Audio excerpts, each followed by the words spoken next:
വീൽചെയറിൽ ജീവിതം നയിക്കുന്ന 6 പേർ നടത്തുന്ന ഒരു കഫേയുണ്ട് എറണാകുളം കോതമംഗലത്ത്. ശാരീരിക വെല്ലുവിളികളൊന്നും സ്വപ്നങ്ങൾക്ക് തടസ്സമാകില്ലെന്ന് ഓർമ്മിപ്പിക്കുകയാണ് ഇവർ. ശാരീരിക വെല്ലുവിളികളെ തോൽപ്പിച്ച് മനോബലത്തിൽ ജീവിതം മുന്നോട്ട് കൊണ്ടുപോകുന്ന 6 പേരുടെ സംരംഭമാണ് കഫേ വിങ്സ് എന്ന ഭക്ഷണശാല. കോതമംഗലം തങ്കളം ബൈപ്പാസ് റോഡിൽ ഏതൻ തോട്ടം അങ്കണത്തിലാണ് കഫേ വിങ്സ് പ്രവർത്തിക്കുന്നത്. ഡോക്ടർ കോരയുടെ നേതൃത്വത്തിൽ എൽദോസ്, ബോസ്, ബേസിൽ, അജേഷ്, സജീവൻ എന്നിവരാണ് കഫേ വിങ്സിന്റെ സാരഥികൾ. വീൽചെയർ മാത്രമാണ് 6 പേരുടെയും ആശ്രയം. കോഫി ഹൌസിൽ ചെയ്യാൻ കഴിയുന്ന ജോലികൾ സ്വയം ഏറ്റെടുത്ത് നടത്തുന്നു. ഏതാനും ജീവനക്കാർ മാത്രമാണ് ഇവർക്കൊപ്പമുള്ളത്.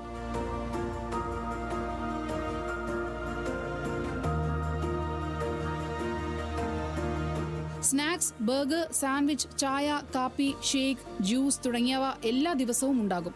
ചപ്പാത്തി, ചിക്കൻ കറി, പൊറോട്ട, മീൻ കറി, പിടി, പാൽപുട്ട്, കപ്പ, ബിരിയാണി തുടങ്ങിയ സ്പെഷ്യൽ വിഭവങ്ങളും ഇവിടെ ഉണ്ടാകും. വെള്ളിയാഴ്ച ദിവസങ്ങളിൽ കലാകാരന്മാർക്കായ ഒരു വേദിയും കഫേയിൽ ഒരുക്കിയിട്ടുണ്ട്. നമ്മളിത് തുടങ്ങിയത് എന്റെ ഉദ്ദേശം എന്ന് വെച്ച് കഴിഞ്ഞാൽ വീൽചെയറിലായിരിക്കുന്നവർക്ക് ഒരു പ്രചോദനം നൽകുവാൻ വേണ്ടിയിട്ടാണ്. എല്ലാവരും നമ്മളോട് സഹകരിക്കുന്നുണ്ട്. സഹകരിച്ച എല്ലാവർക്കും നന്ദി. പാർക്കിന് സമാനമായ സ്ഥലത്ത് വിശാലമായ ഇരിപ്പിടങ്ങളാണുള്ളത്. വൈകുന്നേരങ്ങളിൽ കുടുംബവുമായി എത്താൻ പറ്റിയ അന്തരീക്ഷമാണ് ഈ കഫേയുടെ മറ്റൊരു പ്രത്യേകത. ഭിന്നശേഷിക്കാർക്ക് ഒരു നേരത്തെ ഭക്ഷണവും കഫേയിൽ നിന്നും കൊടുക്കും. സോഷ്യൽ മീഡിയയിലും ഇൻസ്റ്റാഗ്രാം, ഫേസ്ബുക്ക് അങ്ങനെയുള്ള പല മാധ്യമങ്ങളിലൂടെ നമുക്ക് ഒരു ഹൈപ്പ് കിട്ടി. അതനുസരിച്ച് നമുക്ക് സപ്പോർട്ട് ചെയ്യാനായിട്ട് ഒരുപാട് ആളുകൾ മുന്നോട്ട് വരുന്നുണ്ട്, സപ്പോർട്ട് ചെയ്യുന്നുണ്ട്. ശാരീരിക പരിമിതികൾ സ്വപ്നങ്ങൾക്ക് തടസ്സമല്ലെന്ന് ഓർമ്മിപ്പിക്കുന്ന ഈ 6 പേരുടെ കഥ സമൂഹത്തിന് മുഴുവൻ ഒരു പ്രചോദനമാവുകയാണ്. ന്യൂസ് മലയാളം, കൊച്ചി.